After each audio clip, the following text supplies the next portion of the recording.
머리가 여기가 아프다고 해서 이거는 근긴장성 두통이야 라고 이렇게 단순하게 두통을 이야기하게 된다면, 만약에 그 치료 방향이 맞지 않게 됐을 경우에는 두통 치료가 굉장히 어려워질 수가 있거든요. 그래서 두통이라는 것은 사실상 굉장히 복합적이고 다양한 원인에 의해서 한꺼번에 증상이 나타나는 경우가 많기 때문에 단순하게 그걸로 원인을 특정하는 것은 조금 신중할 필요가 있다.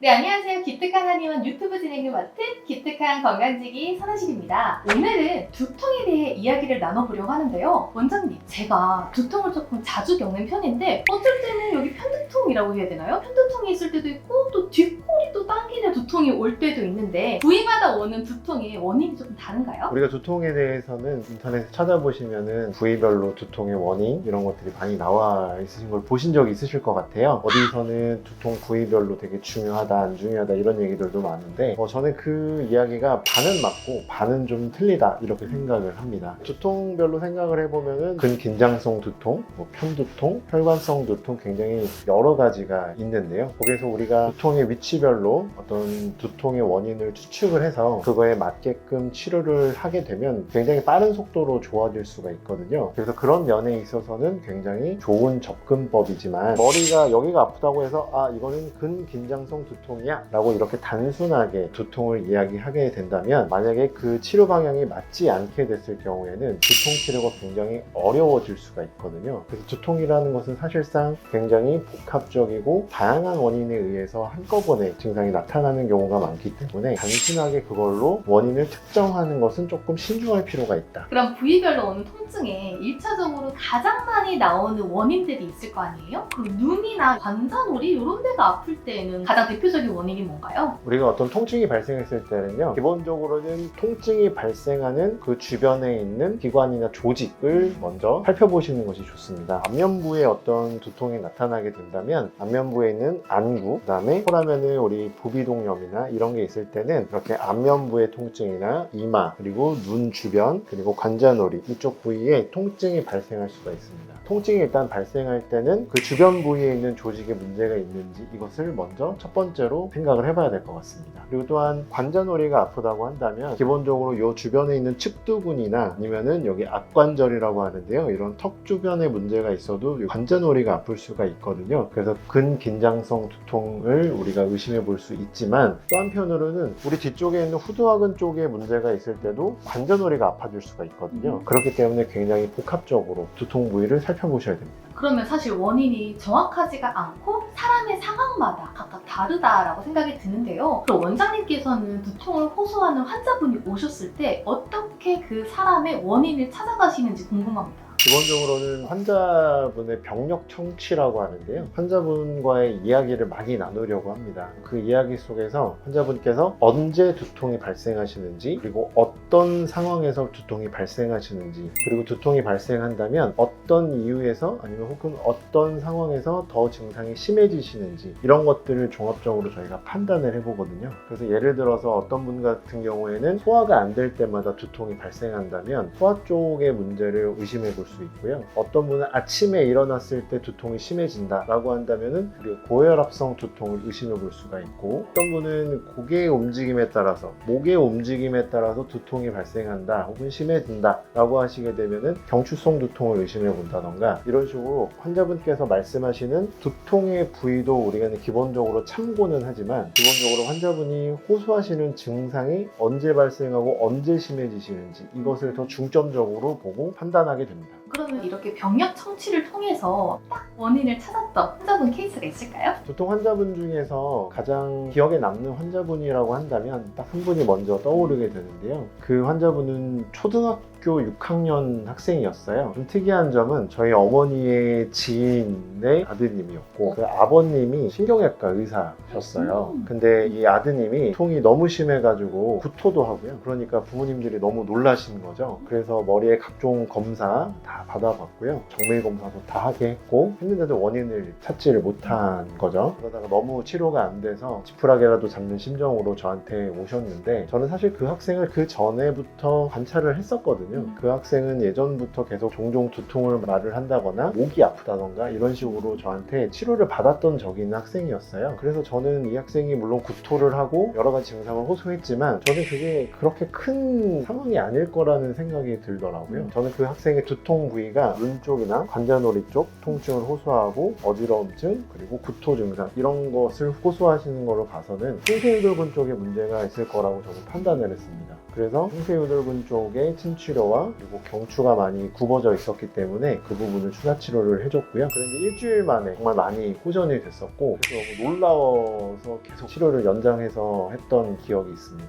그래서 저도 스스로 굉장히 많은 뿌듯함을 느꼈던 환자분이기도 하시고요. 아니 근데 두통을 치료하는데 순환 치료와 침치료가 같이 진행이 됐다는 게 조금 신기한데요. 그럼 각각의 원인들에 따라서 어떻게 치료를 진행하시는지 좀 궁금합니다. 일단 두통이 근긴장성 두통이라고 한다면 긴장이 발생한 근육에 기본적으로 침치료를 하게 되는데요. 좀 더 근본적으로 들어가 보면 그 근육의 긴장이 왜 발생했느냐를 우리가 생각을 해봐야 되거든요. 그래서 뭔가 잘못된 자세나 아니면 어떤 충격에 의해서 일시적으로 발생한 근육의 긴장이라면 침치료만으로도 충분히 호전이 될 수 있지만, 반복적인 스트레스 상황이라면 우리도 모르게 많이 움츠러들고 이렇게 되잖아요. 그래서 발생한 두통인 경우에는 그 긴장을 풀어주는 한약 치료를 기본으로 하고요. 그리고 스트레스 수치를 낮춰주는 한약을 기본적으로 사용하면서 그렇게 해서 근이완을 먼저 시키고요. 만약에 또 경추성 두통 같은 경우에는 목의 문제로 기인해서 발생하는 두통이기 때문에 문제가 되는 경추 부위에 순환 치료를 기본으로 하게 됩니다. 그렇게 되면 여러 가지 두통을 우리가 치료해 볼 수 있습니다. 그러면 양방과 한방에서 두통을 바라보는 시선이 조금 다른 것 같은데 우리 한방만의 강점이 있다면 어떤 게 있을까요? 이거는 전체적인 학문의 관점인 것 같기도 한데요. 우리 서양의학에서는 질병이 있다면 그 질병을 중점적으로 현상을 파악하는 그런 시선이 있는 것 같아요. 그래서 그 부위에 문제가 있는가 머리에 사진을 찍어보고 이런 식으로 파악을 하려고 노력을 하시는 것 같고요. 분명히 중요한 부분이죠. 그런데 한의학에서는 전인체적 관점이라고 해서요. 온 몸을 살펴보는 치료적 관점이 있습니다. 몸 전체를 보기 때문에 그 두통이 발생한 몸의 전체적인 컨디션이 어떻게 되는가 이것을 바라보게 되는 거거든요. 예를 들어 드리면 최근에서는 양방의학에서도 소화기 쪽의 문제와 두통이 연관성이 있다 이렇게 바라보기는 하지만 소화기 쪽의 문제가 간접적으로 두통에 영향을 끼친다 이렇게 정도로만 보는 것으로 제가 알고 있어요. 그렇지만 한의학에서는 소화기 치료를 하면 두통이 좋아진다는 것은 너무나 당연한 얘기거든요. 그런 식으로 우리 한의학에서는 몸을 전체적으로 바라보는 시선이 있다. 그렇게 우리는 접근한다고 생각해 보시면 좋을 것 같습니다. 근데 사실 첫 번째로 딱 통증이 느껴지면 저도 모르게 그냥 타이레놀 같은 두통약을 먹게 되거든요. 근데 그 두통약을 먹어도 통증이 가라앉지 않을 때 계속 약을 더 먹게 되는 상황들이 있어요. 이런 거 좀 괜찮은지 선생님 의견 궁금합니다. 일단 저는 환자분들께 두통이 발생하거나 어떤 다른 통증이 발생하면 참지 마시라고 말씀을 드립니다. 그래서 힘드시면 당연히 간편하게 진통제를 복용하시는 것도 나쁘진 않다고 저는 생각을 하는데요. 다만 많이 사용하시는 타이레놀 같은 경우에는 간에 무리를 줄 수 있다는 연구 결과가 보고되어 있어요. 그래서 너무 장기적으로 복용을 하신다거나 아니면 기존에 간에 대한 어떤 질환을 가지고 계신 분들 같은 경우에는 복용하시는 것을 조금 신중하셔야 된다. 전문가와 상의를 통해서 복용을 결정하시는 게 좋겠다. 저는 이렇게 말씀을 드리고 싶고, 특히나 음주를 많이 하시는 분들 같은 경우에는 타이레놀을 복용하셨을 때 그게 무리가 분명히 갈 수가 있거든요. 그래서 그런 분들 같은 경우에는 장기적으로 복용하시는 것은 좀 신중하셔야 되지 않을까 저는 이렇게 생각을 합니다. 근데 제가 예전에 두통을 좀 오래 겪었던 적이 있거든요. 한 일주일 정도 계속 진통제 먹으면서 참았던 적이 있는데 그럼 저는 언제쯤 병원을 찾아와야 딱 골든타임을 지킬 수 있었을까요? 이거는 환자분이 얼마나 통증을 느끼시느냐에 따라서 사실 달라지기는 하는데요. 통증이란 것은 주관적인 감각이기 때문에 언제 딱 와야 된다 말씀드리기 상당히 어렵기는 한데요. 일단은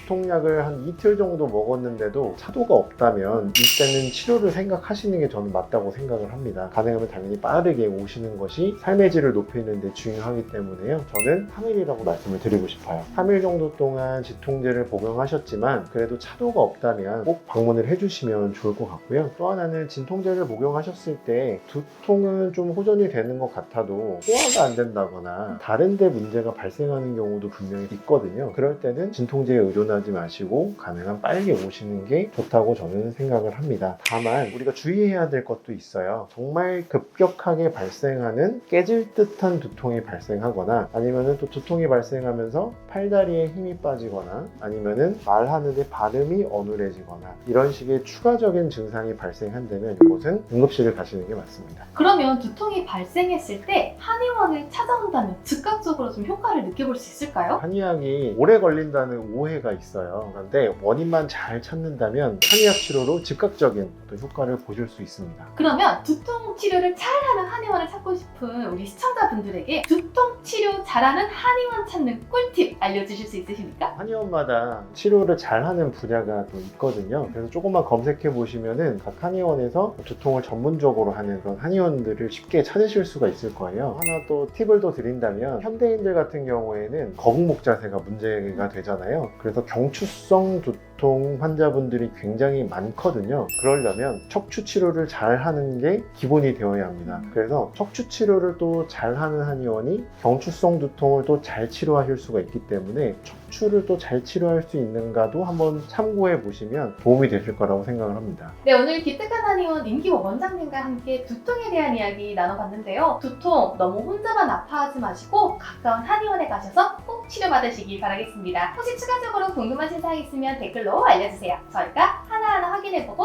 다음 컨텐츠로 준비해 오도록 하겠습니다. 그럼 가시는 길에 구독, 좋아요, 알림 설정 부탁드리고요. 저희는 다음 영상에서 만나뵐게요. 감사합니다.